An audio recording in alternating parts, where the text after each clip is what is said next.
Okay, so we were talking about RNN and how RNN is used for different problems, and we were talking about the deep RNN where you have the output of one RNN which is used as input to the second RNN to get another output Z, right? So we can say that whatever Y we get here, Y is a function of f1 of h and x, and then we have Z which is a function of g and y basically, okay. So this is what is called the deep RNN. We can also have what is called the bidirectional RNN. So what we have in the bidirectional RNN is that you have two RNNs and the output of those two RNNs are basically combined together.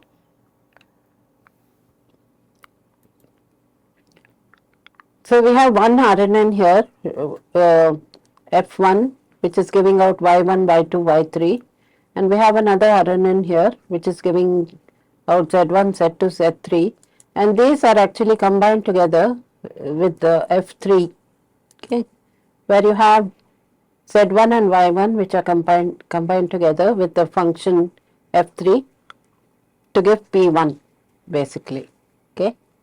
So we get H, Y and H, which is a F1 of X and H, and Z and G, which is a function of G and X. Okay. Then we have what is called the pyramid RNN, where you are speeding it up by combining these units at this level to form units at the next level, and then you get form units at the next level. So the hidden nodes are there at that level basically, okay.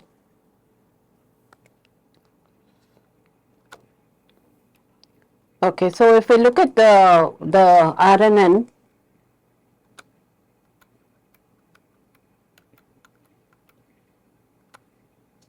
we can talk about it in this way. So H dash will be a function of your WH, which is the weight at this level, into H, which is your input to this F, plus in WI into X, or in other words the input weights which you have, okay, and Y will be a function of your W naught, which will come here into H, where H dash. So H dash is the output that you are getting here, right. So let us see where RNNs are basically used. Okay, you can have many types of applications of RNNs, and the input and output can vary, right. The input can be just one input, or you can have many inputs. You can have one output, or you can have many outputs. So that gives rise to various types of applications. Okay, so the first one is what is called the image captioning problem. So here the input which you are giving in is an image, okay, and you are giving in just one image, right. So you have one input, but the output that you are getting will be the output which will be in the form of text, right, and it will be a number of outputs, okay, which gives you the caption for the image which is your input, okay. So one input to many outputs, whereas in this case you are giving many inputs, right. It may be a sentence, so you may be giving a complete sentence here, it could be a document, okay. So that would be your input, and the output is just one output which tells you the sentiment of this, right. So is it positive or is it negative, etc. So this is many to one. Here this is machine translation. So here you are giving in a sequence of words, and the output you are getting is also a sequence of words. So that is many to many. And here you have video classification. Okay, so you have number of frames. So it's many to many basically. Okay, what is the problem with the RNN that we are using here, right? So when you're dealing with the it's like using a time series, like you're going time wise, right? So what you find is that it forgets old information which is there, right? So that is one, and you have the vanishing gradient problem in the RNN which gives the problem. So because of that you use what is called the LSTM. So LSTM is equivalent to an RNN. The output that you are getting will be similar to what you get in a RNN. So you will get your hidden node value and you will also get the output value, but it processes the information in a different way, right? So you can look at this as the LSTM cell, okay, and the cell will consist of all these various things, okay. You have the activation function sigmoid and tan, pointwise multiplication points, and you have the pointwise addition points and the concatenation. So what is done here is that it acts like a cell, and the cell will be having a cell state, okay. So the cell state can carry relevant information throughout the processing of the sequence. So information gets added or removed to the cell via the gates which are basically used, okay. So what are the gates which are used? You have the forget gate which decides what is relevant to keep from the prior steps. The input gate decides what information is relevant to add from the current state, and the output gate determines what the next hidden state should be, right? So all these things are combined together to form these steps, okay, and so that is how the LSTM basically works. The next is what is called the groove.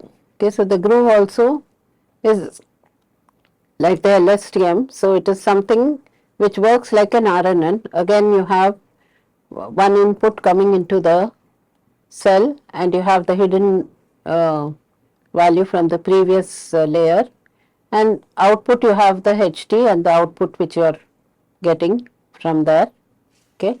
And these are the various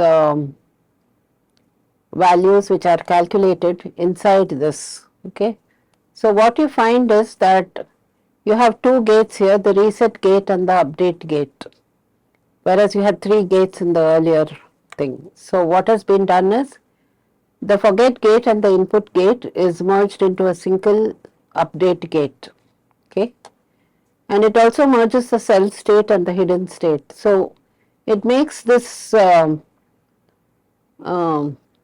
what is inside the cell much simpler than what you have in the LSTM. So the LSTM is given here and this is your groove basically, okay. So you find that the groove is simpler than the LSTM. So you could use either the groove or the LSTM instead of using the RNN basically.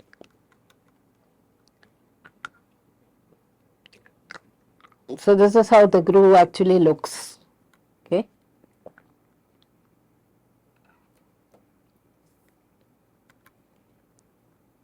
So you have the update and the reset gate here. So now we are seeing some variations in the LSTM. This is called the stacked LSTM. So you have it stacked in this way, right? Stacked one on top of the other.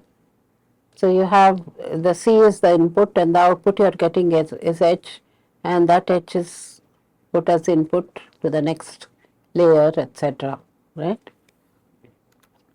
And this is a grid LSTM. So here it's a 2D grid, okay. So you have it in both dimensions, okay, in the depth dimension as well as the temporal dimension, this way, the time dimension.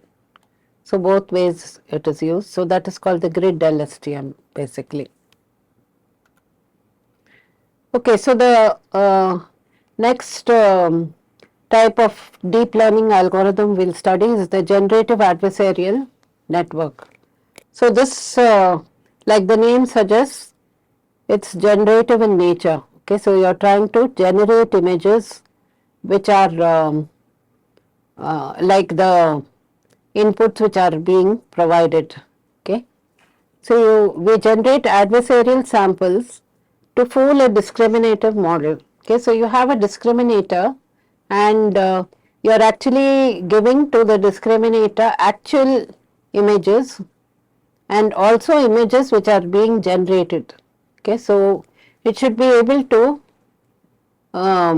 discriminate and say whether they are real or fake images basically. Okay, and whatever output you are getting, you are going to use it to train the discriminator and also to train the generator model. Okay. So the generator generates fake samples and tries to fool the discriminator, and the discriminator tries to distinguish between the real and the fake samples. So basically you are training them against each other, right? Because the generator wants a discriminator to get fooled and be able to say that they are true images, whereas they may be fake. Whereas the discriminator tries to distinguish between the real and the fake. So they are actually trained against each other, and because of this, you find that both of them will be basically doing quite well. So both of them get better. So this is how you have it. So these are the real samples X which are being fed to the discriminator, but you can also be feeding the fake sample from the generator.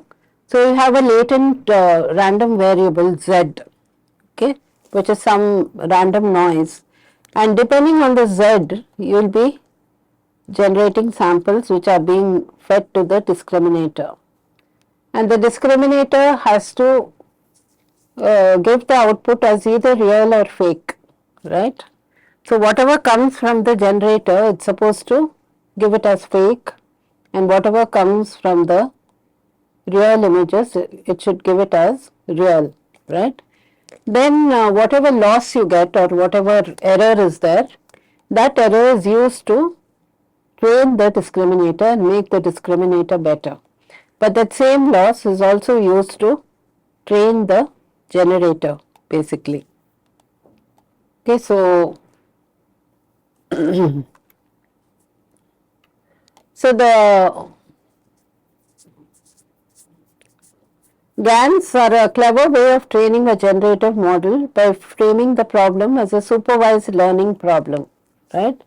So we have two submodels, the generator model that we train to generate new examples, and the discriminator model that tries to classify examples as either real or fake. So they are trained as in a zero-sum game, okay, which is adversarial, until the discriminator model is fooled about half the time, by which time you stop and remove the discriminator and use only the generator for generating the samples that you want, right? And you find that there are very exciting and promising applications to this, okay? So firstly you can generate realistic examples, okay? So you can also use it for types of problems where you are translating or doing image to image translation. So you given one type of image and you get another type of image. For example, you can have photos of summer to winter, converting summer to winter, day to night, and in generating photorealistic photos of objects, scenes and people. And you are getting such good images that it's difficult for even people to say what is real and what is fake. Okay, so the GANs are working that well basically. Okay, so you have the generator model. This model is used to generate new plausible examples, and the discriminator model is used to classify examples as real or fake. And the vector, the generator is generates according to the fixed length random vector. Okay, which you can call as it consists of latent variables, and depending on the latent variables, you are going to get your output basically. So depending on this input, you are generating the output. And the discriminator model. So generally what is done is, after the training process, the discriminator model is discarded and the generator can be used to generate new examples. It can also be repurposed, like they say. In other words, you can use for transfer learning applications. So what do you mean by transfer learning applications? When you have used a deep learning network or say a CNN network for a particular application, and you have the weights along the network. So for another problem or another similar problem, you can start with these weights on these links. Okay, so they will act as as the starting weights.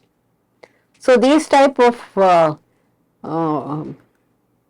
learning or algorithms are called the transfer learning applications, and you find that in many cases the transfer learning actually helps you to converge to the correct values much faster than otherwise, right? So it can be used for transfer learning applications. You could also reuse parts of the generator and discriminator networks as feature extractors. Okay, so these are some ways in which the GANs can be actually used. So this is the discriminator model. So you have two models, the generator and discriminator, which are trained together. Okay. So the discriminator is updated to get better at discriminating real and fake samples, and the generator is updated based on how well or not the generated samples fool the discriminator, right? So what you find is that simultaneously the generator attempts to fool the classifier into believing its samples are real, and the generator samples are actually indistinguishable from the real data.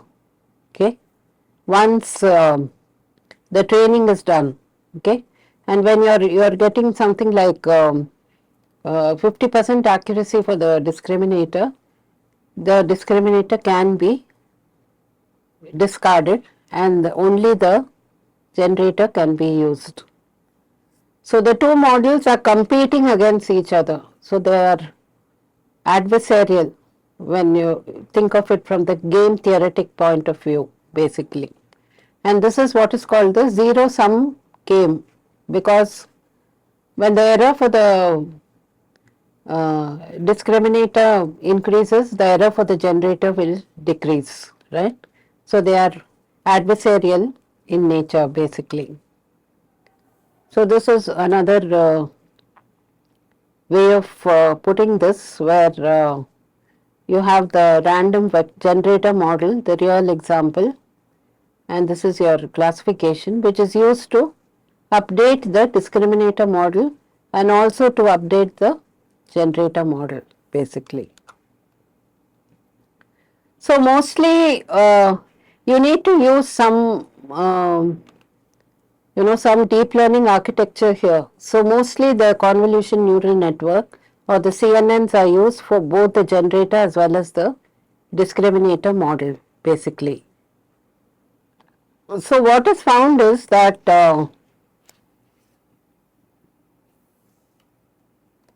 you get very good results basically when you use GAN, and it's very difficult to find the difference between the actual and the generated images, basically. So we get both generator and discriminator improvement. So this is the error, backpropagation error to update the discriminator weights, and you are using the error to update the generator weights over here, basically. And this is your input vector which you are getting. So depending on the vector which we are getting here, okay, it will be corresponding to maybe different images, right? So there are various types of GANs. First of all, you have the fully connected GANs, the conditional GANs, Laplacian pyramid of adversarial networks, deep convolution GANs, adversarial autoencoders, self-attention GANs, generative recurrent adversarial networks, information maximizing GANs, bidirectional GANs and Wasserstein GANs. So what you find is that there are some differences between the various GANs depending on the application for which they are used. Okay, so for example, if you take something like Wasserstein GAN, it's the same GAN which is used, except that when you're taking the distance between say two points, you're using what is called the Wasserstein distance instead of using the usual Euclidean distance, right? Bidirectional GANs, there will be a change in the architecture, okay, so that it is bidirectional. Information maximizing, again, the mathematical formulation you are using will be information maximizing, right? So in this way we have various differences between all these GANs, and the only GAN that we will study is the conditional GAN. Okay, so the conditional GAN is something which we need to study. Okay, so we will study the conditional GAN. And we can talk about all these applications of GANs that you have, which is really very impressive, right? Generation of high quality images, image in painting. So image in painting means you have an image where some of the paint has come off. For example, if you take some old paintings, etc., it will be able to paint it. Super resolution is you have images which are whose resolution is not that good, and you are going to use that to get super resolution images. Person re-identification, object detection, video prediction and generation, facial attribute manipulation. So what you are going to say is that this consists of images of people without glasses, and so you're going to then produce images of people with glasses, okay, or you're going to change the color of the hair or the color of the eyes. You know, these type of manipulations are possible. Anime character generation, image to image translation. So you have one type of image, you're converting it into a different type of image. So you may have something which is just a sketch of the image, and you may change that to an actual image, etc. Text to image. So you have something which says it is a orange colored bird with brown beak or some such thing. You give some description in text, and that will be converted into a image. Face aging is used to generate images of people of different ages, right? So you can have an image of a person who is say 20 years old, and you want to generate an image of the person when they are 60 years old, okay? So that's where you use what are called conditional GANs actually, okay? So we'll see that in a little while. Then you have the human pose estimation. So what is the pose of the person? Can you change the pose of the person? Okay, he may be at a particular angle to the camera. So can you produce a image which has a different pose? That type of thing. Then de-occlusion. So if you have some images which are occluded or some objects which are occluded, can you remove that occlusion? Okay, by using GANs. Image blending, you have two images, can you blend those images together to form one image? So These are the type of applications you have in the GAN, and you can see that it's quite impressive, the type of applications that we can basically have. Okay.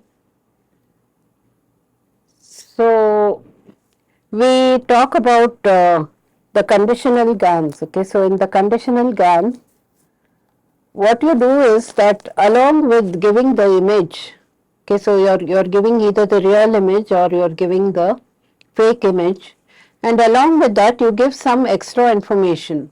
Okay, so that is what is called the conditional information that you are actually giving. Okay, so let's call that extra information Y.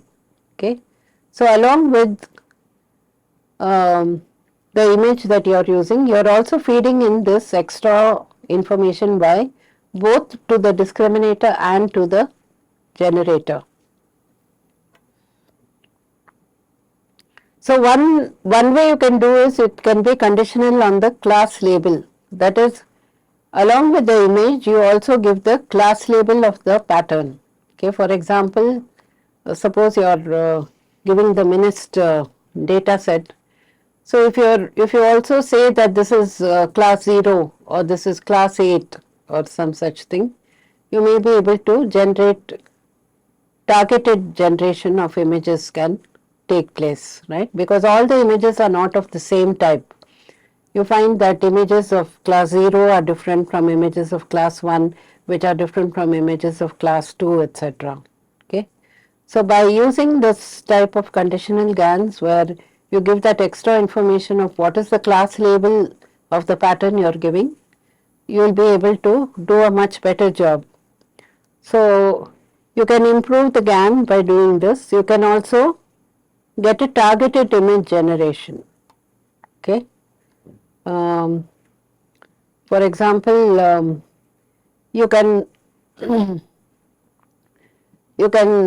train with something, and depending on the information you give, that extra information, you can change the attributes of the output that you are getting from your generator. Okay, so this is used for style change, okay, or image to image translation.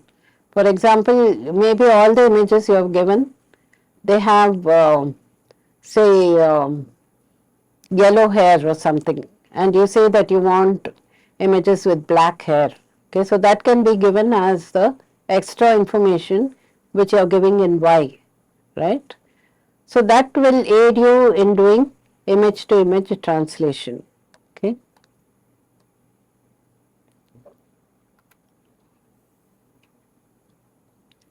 So the discriminator is also conditioned.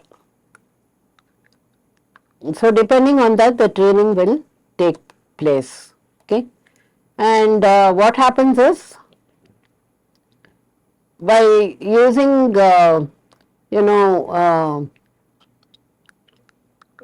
you can carry out text to image translation, image to image translation. So you can also give in the image as the extra information which you are giving over there.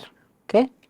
So you can have applications such as style transfer, photo colorization, transforming photos from summer to winter, day to night, etc. And in the case of image to image translation, you can have examples of real and generated nighttime photos, condition on real daytime photos, etc. Right? So what you find is that by using the conditional GANs, you can have very wonderful applications, right? Very interesting type of applications, and you can generate images which are different from the images you are actually giving in, right? Because of the extra information that you are feeding in over there. Okay. So that is the additional information along with the random input vector to generate the examples of a particular type.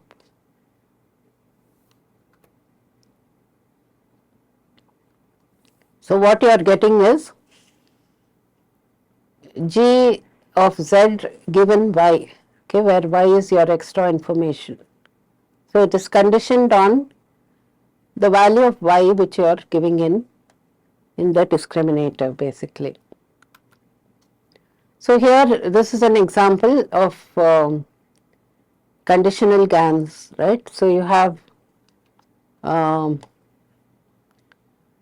you have digits generated conditioned on the class label basically. So these are all the ones which are generated, and the last one gives you the actual labels which you are getting. So you can generate these conditioned on the class that you have. Okay. So this is the conditional GANs which we are basically talking about.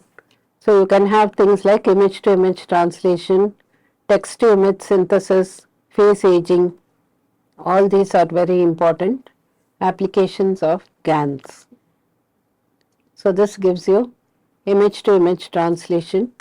Your input is a street and that's converted into a scene.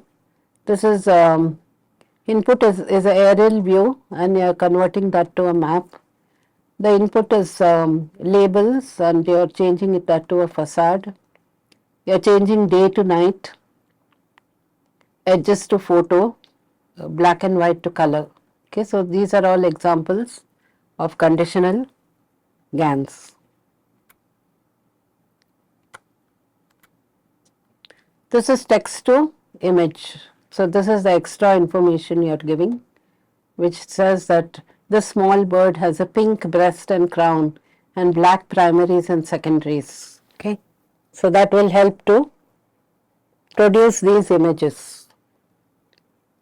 So this is text to image synthesis basically, and this is the face aging. You can see the original, and this is a reconstruction which is supposed to have a better resolution than the original, and the reconstruction optimization. So that is the optimization, identity preserving optimization they talk about here. And the extra information you are giving in, if it is the age of the person, then it will produce the face at that particular age basically. Okay, so face aging with conditional GANs. It's an important application. So what are the advantages of GANs? It can parallelize sampling, does not need to approximate a likelihood, produces better and sharper results, right? So when GANs came into the picture, you found that there was a whole lot of applications that came up, both in mostly in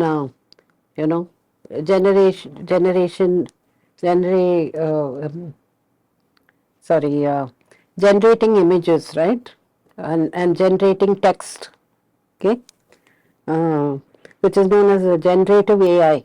Okay, so generative AI is a very